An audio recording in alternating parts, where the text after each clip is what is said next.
지난 주간에 출애굽기 12장 말씀을 통해서 죄악 가운데에 있는 의로운 사람들을 구해내는 과정, 유월절이라는 과정이 애굽에서 성장한 하나님의 백성 이스라엘을 한 사람도 다치지 않고 인도해내는 방법이라, 구원의 방법이라 그렇게 말씀을 드렸습니다. 그래서 하나님이 이스라엘 백성들에게 우선은 외적인 표시를 좀 해주면 좋겠다. 그래서 어린 양을 잡아먹고 그 피를 문설주에 발라서 사망의 그림자가 지나갈 때에 그 표식을 바라보고 그 집 안으로 들어가는 것이 아니라 건너뛰어서 죽음을 경험하는 것이 아니라 그 죽음 가운데서 새로운 생명을 얻게 하는 이런 일을 하시겠다라고 말씀해 주셨습니다. 그래서 이스라엘 백성들은 모두가 다 숫자가 많은 식구들, 또 숫자가 적은 식구들 다 맞추어서 적당하게 어린 양 한 마리를 잡아서 그 집 안에서 함께 먹고 마시고 머물러 있었다는 거죠. 지난주에도 말씀드렸지만 그 집 안에 양의 피를 문설주에 발라놓고 임박에 발라놓고 그 집 안에 들어가서 있는 사람들, 그러니까 그 집 안에는 어떤 사람이 있든지 누가 있든지 키가 큰 사람이든 작은 사람이든 또 성질이 좀 급한 사람이든 아니면 아주 유한 사람이든 거짓말을 밥 먹듯이 했던 사람이든 아니면 거짓말을 좀 적게 했던 사람이든 아무런 상관이 없습니다.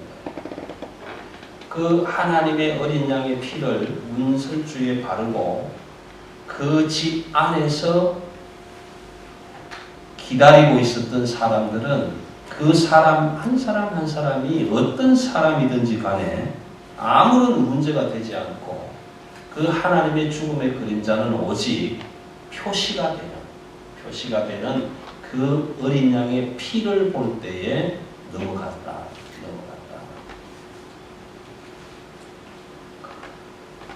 오늘 하나님께서 우리가 다른 사람들보다 똑똑하거나 또 잘났거나 많이 배웠거나 아니면 다른 사람들보다 무슨 물질이 많아서 또는 유명해서 그렇게 해서 하나님이 우리를 부르신 것이 아니라 우리가 못생겨도 우둔해도 좀 미련해도 넉넉하지 못해도 또 설령 우리가 죄 가운데 있었다 할지라도 하나님은 우리를 부르셔서 하나님의 백성 되기를 원하셨다. 그래서 로마서 8장에서 보면 또 바울은 이렇게 고백합니다. 우리가 죄 가운데 있었을 때, 우리가 십자가 밖에 있었을 때, 우리가 예수 그리스도의 보혈을 모르고 있었을 때, 그때에도 하나님이 우리를 사랑하셔서 우리를 향하여 그 사랑을 표현하시고 독생자 예수 그리스도를 우리에게 보내주셨다라는 것입니다. 그래서 우리를 내가 하나님을 택한 것이 아니라 하나님이 우리를 택하셨다. 하나님이 택하실 때에 나는 죄가 많은데 거짓말을 많이 했는데 다른 사람의 사기도 치고 다른 사람의 등을 치고 그렇게 살았는데 그런 나도 택할 수 있을까? 이런 조건을 보시는 게 아니라 예수 그리스도, 하나님의 독생자 예수 그리스도를 내가 믿는 믿음으로 받아들이고 누구든지 예수 그리스도를 믿으면 멸망치 않고 구원을 얻게 하시리라 약속하셨던 그 말씀, 누구든지 주의 이름을 부르는 자는 구원을 얻게 하시겠다는 그 말씀을 가지고 우리를 불러주셨다라는 것입니다. 어찌 보면 나는 예수 그리스도를 믿습니다라는 이 고백이 오늘 이스라엘 백성들이 문설주에 발랐던 어린 양의 피와 같은 의미를 가질 수도 있을 것입니다. 저와 여러분은 세상에서는 나아가서 많은 사람들에게 칭찬 듣지도 못하고 어리버리하다는 소리도 들을 수 있겠지만 그럼에도 불구하고 우리의 외양은 하나님께서 우리를 사랑하신다는 그 믿음의 표식을 가지고 있기 때문에 하나님은 오늘도 죄의 경중을 따져서 우리를 부르시는 것이 아니라 하나님의 말씀 앞에 나와 부복하고 예수 그리스도 나 위하여 내 죄를 대속하시기 위해서 보내주신 그 주님을 나의 주 나의 하나님으로 믿습니다라는 이 신앙의 고백 때문에 오늘 저와 여러분은 오늘도 예배자의 자리에 함께 어우러져 있게 되는 것입니다. 시편 120편에서부터 134편에 이르기까지 약 한 15편이 여러분 성경책에 보시면 표제가 성전에 올라가는 노래다 그렇게 붙어 있습니다. 좀 쉽게 말씀드리면 시편 120편에서부터 134편에 나오는 이 내용들이 이스라엘 백성들이 성전으로 올라갈 때마다 함께 찬양하고 함께 기도했던 내용들이다라는 것입니다. 그래서 여러분 120편부터 읽어보시면 익히 많이 들으셨던 내용들이 참 많습니다. 특별히 시편 121편 같은 경우는 여러분들 잘 기억하시고 찬송으로도 많이 불렀던 나의 도움이 어디서 올고 천지를 지으신 여호와 하나님께로다. 내가 눈을 들어 산을 향하여 눈을 들리라. 이런 고백들이 성전에 올라갈 때마다 이스라엘 백성들이 불렀던 곡조 있는 기도였다, 찬양이었다라는 것입니다. 저는 이 말씀을 함께 묵상하면서 우리 사랑의 교회 성도들도 세상 가운데서 한 주간 동안 참 힘들고 어렵고 많은 환난과 많은 풍파 넘지 못할 그런 산들이 겹겹이 다가왔지만 그럼에도 이 아침에 주의 전에 오르면서 내가 산을 향하여 눈을 들리라 나의 도움이 어디서 올고 천지를 지으신 여호와 하나님께로다 그런 간절한 사모함으로 주의 전에 오르실으리라 저는 그렇게 믿습니다. 오늘 133편은 우리 작게는 가족 공동체 크게는 교회 공동체에 관한 말씀입니다. 우리가 알다시피 하나님께서는 세상을 다 만드시고 여섯째 날에 우리 사람을 만드시고 그래서 그 만드신 세상을 우리에게 위임해 주셨습니다.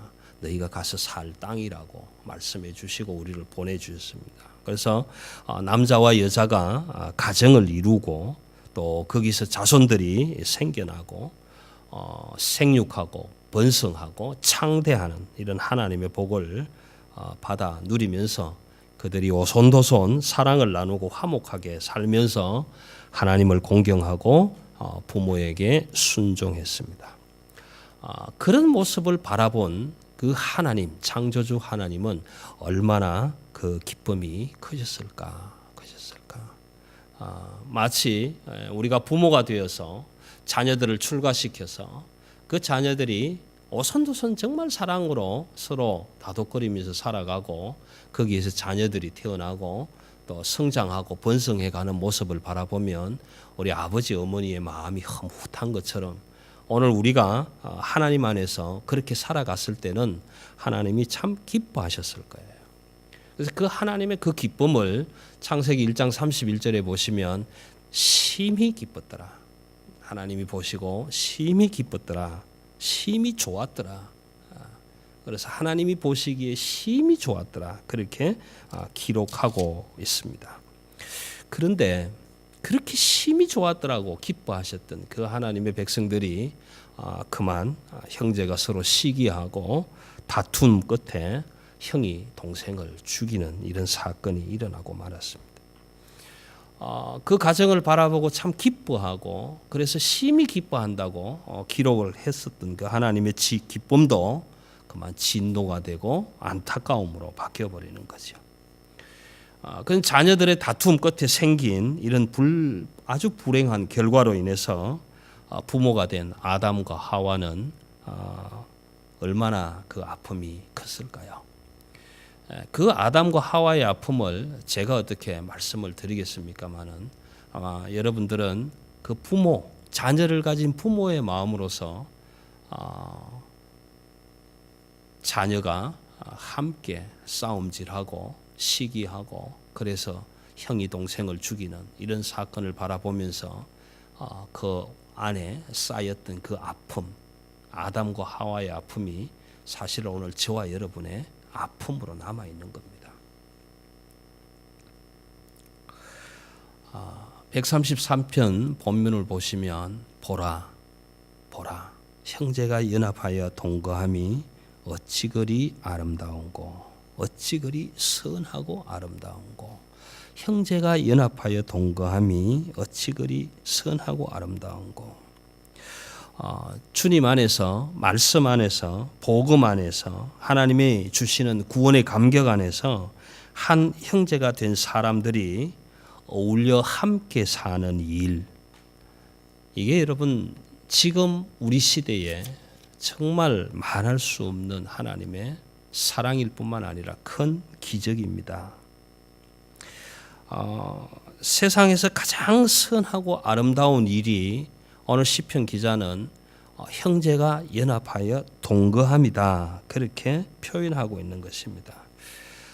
우리가 알다시피 창세기 13장 8절에 보시면 아브라함과 롯이 조카잖아요.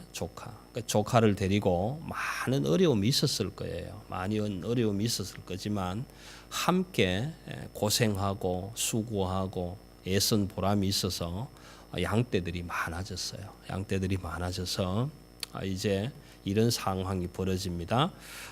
너의 양떼와 나의 양떼가 한 곳에 함께 어우러질 수가 없겠다. 그래서 우리가 이제는 찢어져야 되겠다. 흩어져야 되겠다. 이렇게 이야기를 하면서 아브라함이 롯에게 이렇게 얘기를 합니다.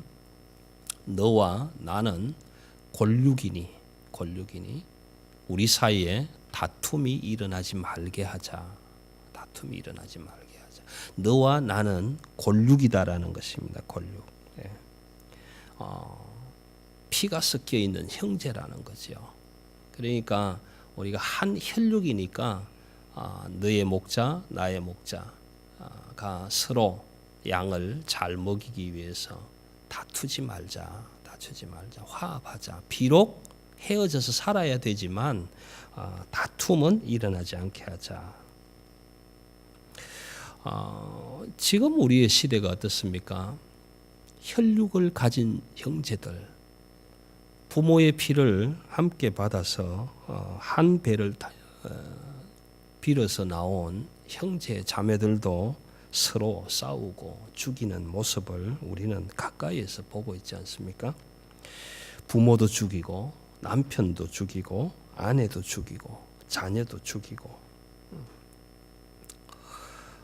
이런 사건들이 왜 일어나는지 우리는 알 수 없다 손 치더라도 이런 사건들을 바라보면서 하나님의 말씀 안에서 우리는 다시 한번 교훈을 받아야 할 일이 있을 것입니다.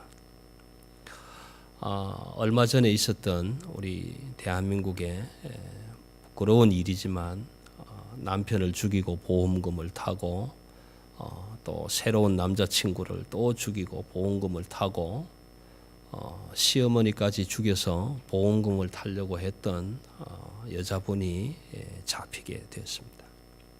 그때 그 여자분이 고백한 말 중에 하나가 이런 이야기입니다. 멈출 수 있어서 행복합니다. 지금 여기에서 그나마 멈출 수 있게 되어서 행복합니다. 아마 잡히지 않았더라면 더 많은 사람을 죽였을 수도 있겠지요. 그 결과가 무엇인지는 모릅니다. 왜 그 여자분이 그렇게 했는지는 저는 모릅니다. 여러분들은 아실 거예요. 그럼에도 불구하고 내가 지금 이 자리에서 지금 여기에서 멈출 수 있는 것이 나는 너무 행복하다. 비록 사형언도를 구원받을 수도 있겠지만 그럼에도 불구하고 나는 이 자리에서 지금 멈출 수 있어서 행복하다. 그렇게 이야기하는 것을 우리는 들었습니다. 지난 토요일, 금요일 잘 기억은 안 됩니다. 마침 집에 저희 딸이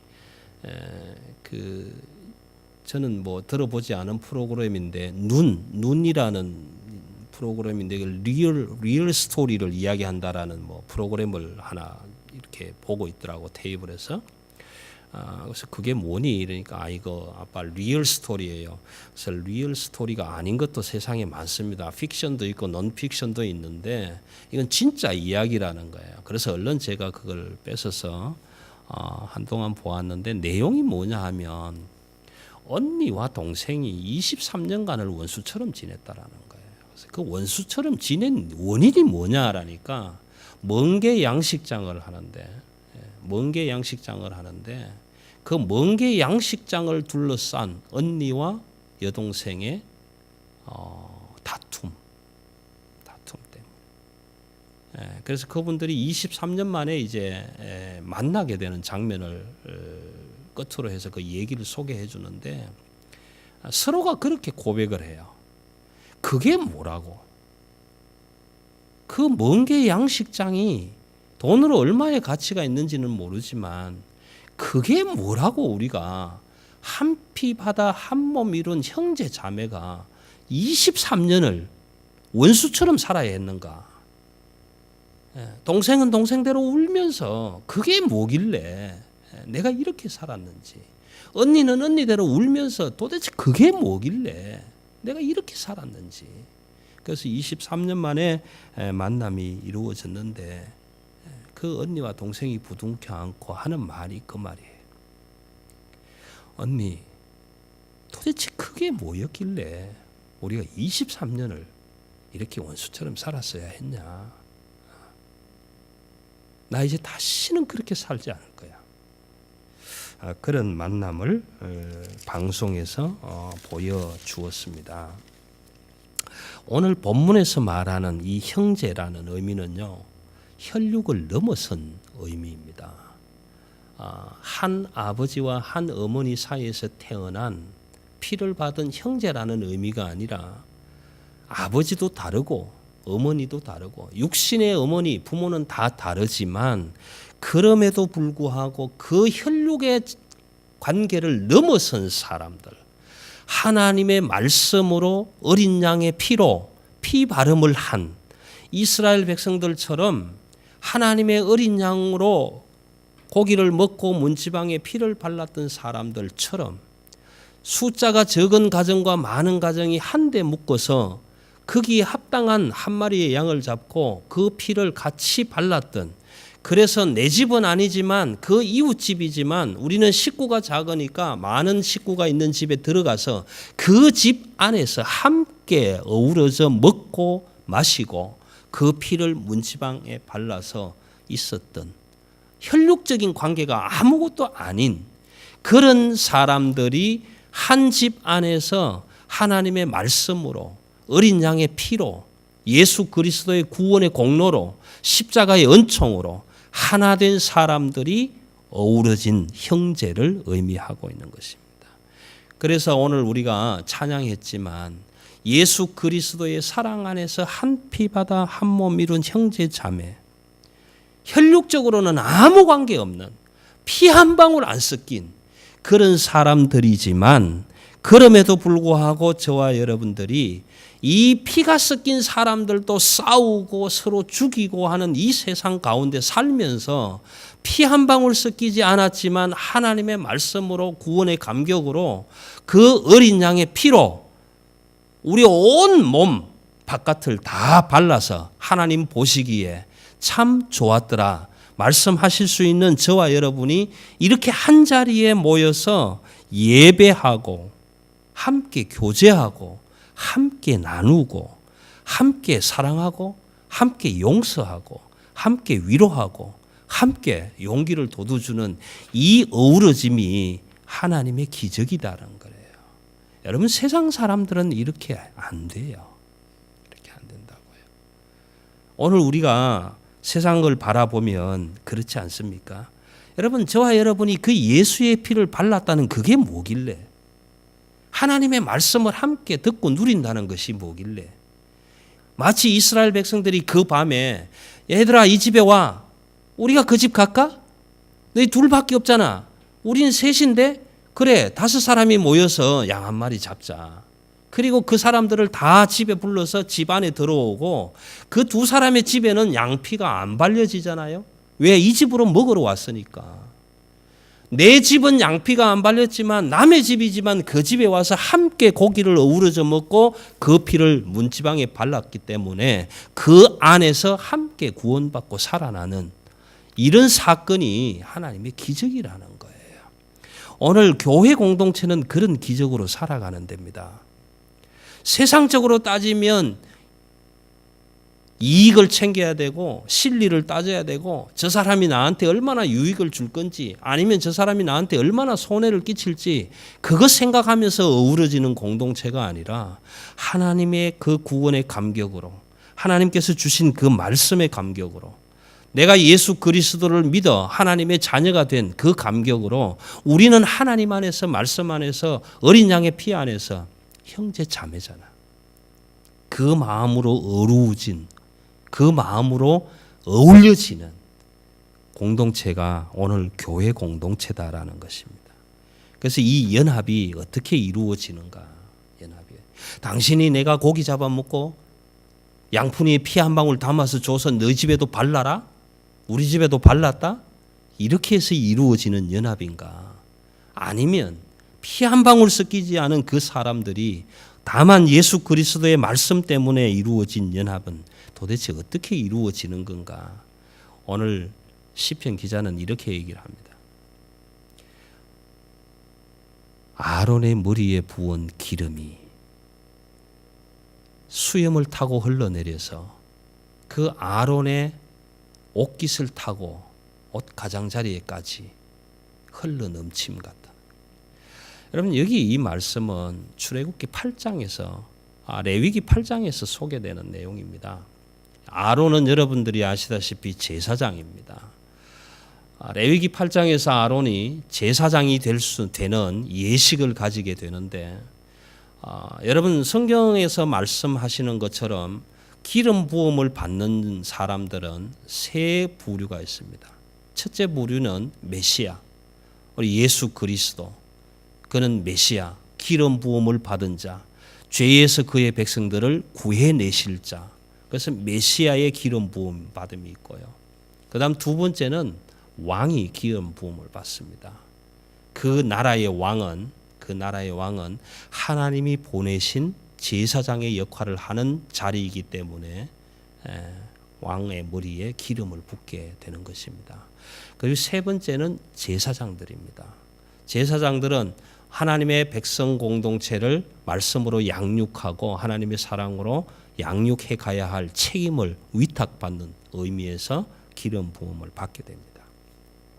이렇게 세 부류의 기름을 받게 되는데 열왕기 사무엘상하, 열왕기상하, 역대상하를 읽어보시면 다 왕들이 다 기름 부음을 받아요. 나중에 가면 그런 기름 부음 받음의 예식이 점점 사라지지만 사울에서부터 시작해서 다윗 왕에 이르기까지 기름 부음 받음의 역사가 일어납니다. 그런데 그 왕들이 기름 부음을 받기는 했는데 제사장의 사명, 메시아의 사명을 감당하지를 못했다라는 겁니다. 그래서 그 왕들에게 메시아의 사명을 위임해 주었는데 왕들이 그 사명을 감당하지 못했기 때문에 하나님은 다윗의 혈통 안에서 메시아를 불러내겠다 말씀을 하시는 거예요. 왕들이 메시아적 사명을 감당을 못했기 때문에 그 메시아적 사명이 희미해지고 마지막에 다윗 언약으로 연결되어져 가는 과정이 열왕기상하, 역대상하의 기록이 됩니다. 그리고 마지막으로는 제사장으로서 이 제사장의 위임식에 머리에 기름을 붓게 되는데 여러분 저와 여러분이 오늘 제가 기름을 한 통 가져와서 여러분들에게 다 기름을 만약에 붓는다면 여러분들 중에는 싫어하실 분들이 참 많을 거예요. 왜냐하면요, 이거 기름 부으면 끈적끈적하고 붓고 샴푸한 머리 그냥 다 이렇게 붙어서 별로 안 좋아요. 끈적끈적. 여러분 참기름이 고소하고 향기는 있지만 몸에 부어가지고 번질번질 해보세요. 그렇지 별로 느낌 좋은 느낌 아니거든요. 근데 이 아론이 제사장의 위임식에서 그 하나님의 기름 관유 거룩한 기름, 성유. 이 의미를 좀 상징적으로 해석을 하자면 그게 하나님의 말씀이고 하나님의 은혜입니다. 그 하나님의 은혜가 되고 말씀이 되는 기름을 아론의 머리에 붓게 돼요. 그런데 그걸 이렇게 부으니까 얼마나 많이 부었겠어요? 부었으니까 아론은 아주 멋진 수염을 가진 사람입니다. 그래서 그 수염을 타고 흘러내려서 제사장 복장을 다 적시고 거기 함께 위임식에 참석한 모든 사람들에게 그 하나님의 말씀이 선포되고 영향력을 끼치게 되었다라는 그런 의미를 가지고 있는 거예요. 여러분, 오늘 이 의미는 하나님께서 독생자 예수 그리스도를 하늘에 붙잡아 두신 것이 아니라 사람의 몸을 입게 하시고 메시아적 사명을 주셔서 기름 부으셔서 오늘 이 죄악 세상 가운데로 보내주셨습니다. 그래서 그 예수 그리스도를 통해서 오시는 하나님의 기름 부음, 하나님의 은혜, 하나님의 자비, 하나님의 용서, 사랑, 하나님의 긍휼이 그 예수 그리스도를 통해서 저와 여러분에게까지 다 이렇게 덮여졌다는 거예요. 그 하나님의 은혜가 덮여졌기 때문에 그래서 우리는 피 한 방울 섞이지 않았지만 하나님의 연합된 형제로 동거하고 있다라는 것입니다. 여기에 동거라는 의미는 그냥 같이 한 집에서 산다 그런 의미도 있겠지만 이게 마치 젊은 이 청춘들이 결혼을 전제로 하다 보면 이 사람이 나한테 얼마나 유익이 될까? 저 사람한테 시집을 가면 얼마나 편하게 살까? 이 사람을 내 남편으로 맞으면 태평양을 건너갈 때까지 깔아앉지 않고 잘 갈 수 있을까? 저 사람에게 내 인생을 올인하면 정말 해피할 수 있을까?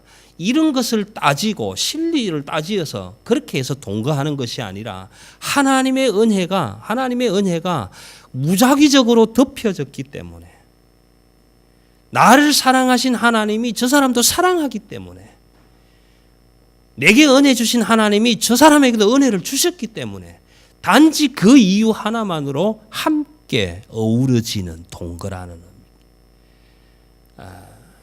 여러분, 이 동거의 의미는 결혼하기 전에 뭐 같이 한번 궁합을 맞춰보자 이런 동거가 아니에요. 이런 동거가 아닙니다. 하나님이 무작위적으로 너도 사랑한 하나님이 나도 사랑했고 나를 사랑한 하나님이 너도 사랑했기 때문에 함께 거할 수 있다라는 거예요. 이것이 오늘 동거의 의미입니다. 그래서 이 아론의 머리에 부어준 그 하나님의 거룩한 기름이 수염을 타고 흘러내려서 옷깃을 적시고 온 사람들에게 그 아론을 제사장으로 섬기는 받드는 모든 백성들에게 함께 어우러져서 하나님의 은혜로 부음바 되었기 때문에 동거한다는 거예요. 이 표현을 그 다음 절에서는 이렇게 얘기를 합니다. 헐몬산의 이슬이 시온산의 내림 같도다. 이 헐몬산은 팔레스틴 북쪽에 있는 높은 산입니다. 해발 2850m나 되는 산인데요. 우리가 말하는 만년설이 항상 덮여 있는 그런 산입니다. 뭐 높이로 따지면 에베레스트보다 훨씬 낮고 한라산보다 조금 높을 거예요. 1950m니까 한라산이. 그 정도밖에 안 되는 산이기는 하지만 지형적으로 항상 눈이 덮여 있는 산이에요. 근데 그 헐몬산의 눈이 이제 햇빛을 받아서 녹으면 그 물이 어디로 흘러오느냐 하면 요단강을 흘러서 아라바 바다로 빠져나가요. 그래서 그 물이 흘러서 요단에서 거쳐서 아라바로 나가서 바다에 생명력을 불어넣어 준다라는 것입니다. 그런데 한 줄기는 어디로 가느냐 하면 이 헐몬산에서 내려와서 갈릴리를 거쳐서 사해로 들어갑니다. 요단을 거쳐서 아라바로 빠져나가는 이 하나님의 숨결, 헐몬산의 그 이슬 녹은 물은 바다로 나가서 생명력을 공급하지만 갈릴리를 거쳐서 사해로 들어가는 물은 사해 안에 갇혀서 결국 죽음을 만들어내는 물이 되고 맙니다. 살아있는 물이었는데 들어가서 고이는 바람에 결국은 죽어있게 되고 그 바다는 사해라고 불려서 염도가 높아 지금도 들어가면 사람이 이렇게 붕 뜨는 생물이 살아나지 못하는 그런 고인 물이 되고 말았죠. 근데 오늘 이 하나님의 은혜가 우리에게 덮여지는 이 과정을 헐몬산에 있는 그 물이 온 시온의 지평, 그 시온의 평야를 다 흘러내려가는 물처럼 그 헐몬산에 내리는 이슬이 헐몬산보다는 훨씬 작지만 산의 높이로 보면 취급도 못 받을 마치 언덕 같은 그런 시온산이지만 그 시온산에까지 헐몬산에 내리는 이슬이 내린다라는 거예요. 하나님의 이슬이 크고 높은 사람, 잘 배우고 돈 많은 사람, 유명하고 똑똑한 사람에게만 내리는 것이 아니라 천하고 낮고 못한 우리 같은 사람에게도 시온산에 내리는 것처럼 하나님의 은혜가 새벽 이슬처럼 다 내려서 덮여서 그 하나님이 내려주시는 은혜와 사랑으로 우리에게 생명력이 일어나기 때문에 그 생명 가지고 함께 연합한다라는 것입니다. 그래서 오늘 133편에는 보라 형제가 연합하여 동거함이 어찌 그리 선하고 아름다운고 그렇게 감탄하며 시작을 합니다. 근데 마지막 절에 가면 시편 기자는 이렇게 우리에게 희망을 줍니다.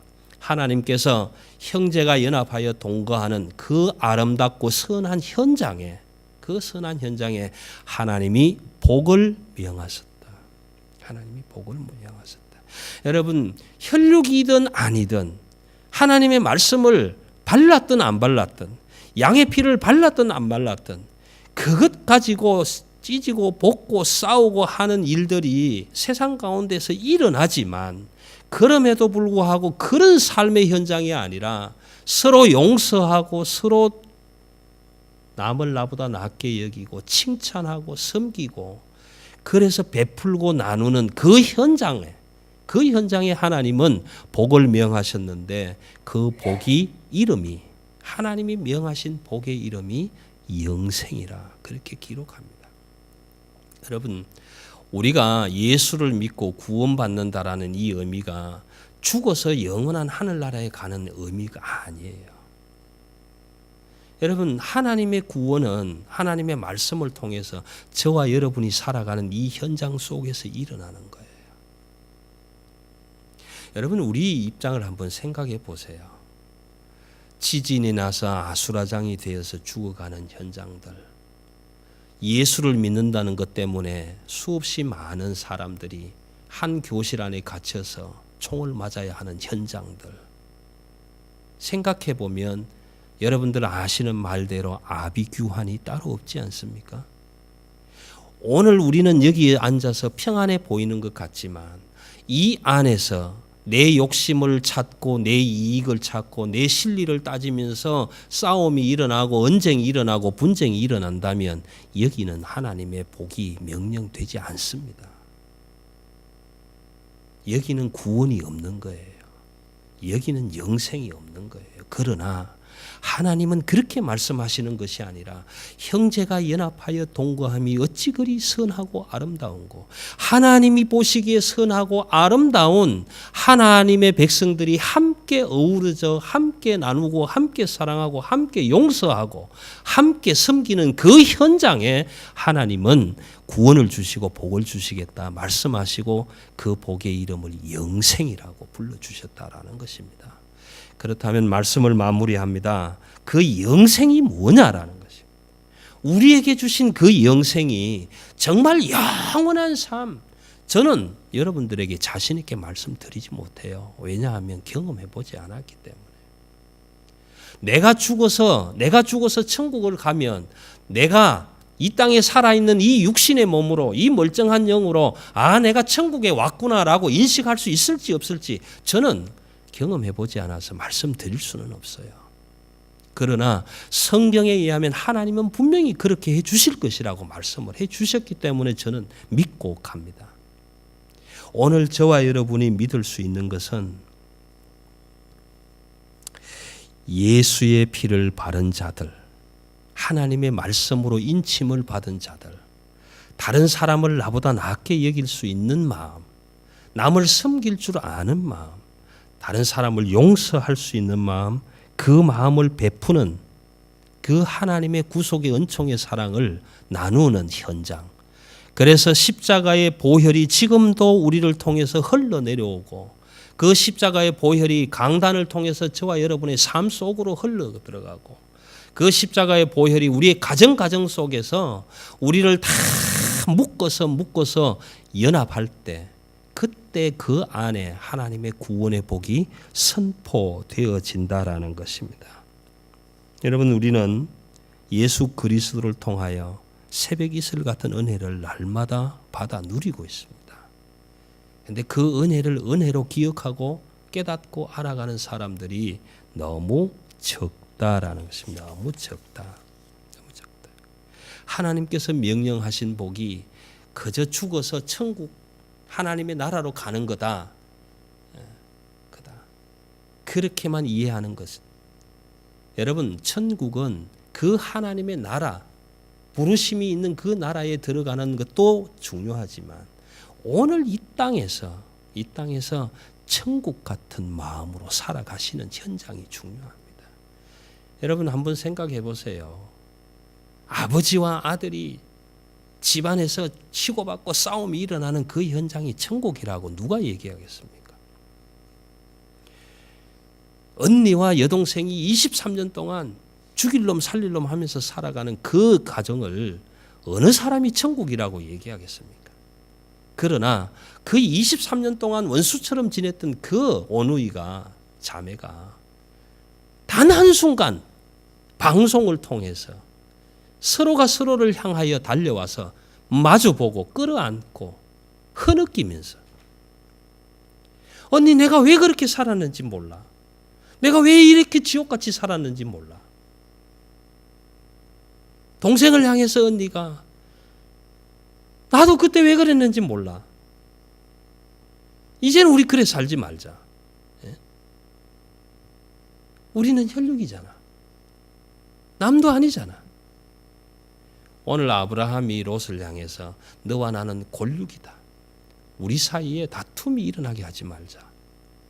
그렇게 말씀하셨던 창세기 13장 8절 말씀처럼 오늘 저와 여러분은 피 한 방울 섞이지 않았지만 하나님이 주시는 은혜, 하나님이 주시는 구원의 감격, 내가 이 안에서 오늘 내 가족이, 내 가정이, 내 삶의 현장이 화해하고 용서하고 서로 나누는 구원의 현장일 뿐만 아니라 이 연속이, 이 하나님의 사랑과 은혜와 자비와 용서와 긍휼과 베풀매 은혜, 이 연속이 하나님께서 말씀하시는 복, 영생이라 그렇게 말씀해 주시는 것입니다.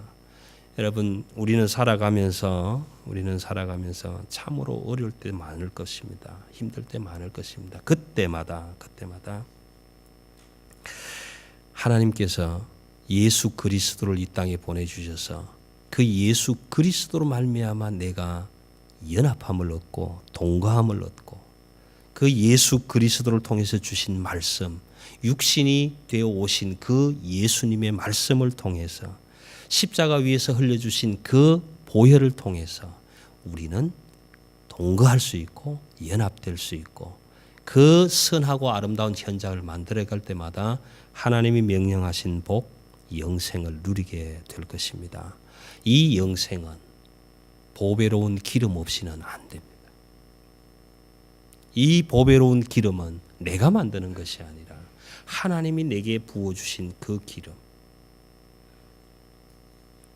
여러분 머리마다에 하나님이 부어주신 그 아름답고 그 거룩한 기름으로 남편을 향해서, 아내를 향해서, 자녀를 향해서, 부모를 향해서, 이웃을 향해서 내 머리에 부어준 그 아름답고 보배로운 그 기름이 수염을 흘러내리고 옷깃을 흘러내리고 그래서 가정 안에서 자녀들에게, 이웃들에게, 교회 안에서 우리 형제들에게, 세상 밖에서 아직도 그 보배로운 기름의 은총을 모르는 사람들에게 흘러갈 수 있도록 저와 여러분이 이 아름다운 보배로운 기름이 되셔서 여러분 가는 곳곳마다 하나님께서 부어주신 보배로운 기름, 예수 그리스도의 보혈의 구원의 은총의 역사가 날마다 일어나게 되시고 가정이 회복되고 삶의 현장이 회복되는 아름다운 주의 은총을 누리시는 귀하고 복된 삶이 되시기를 간절히 부탁합니다. 기도하시겠습니다.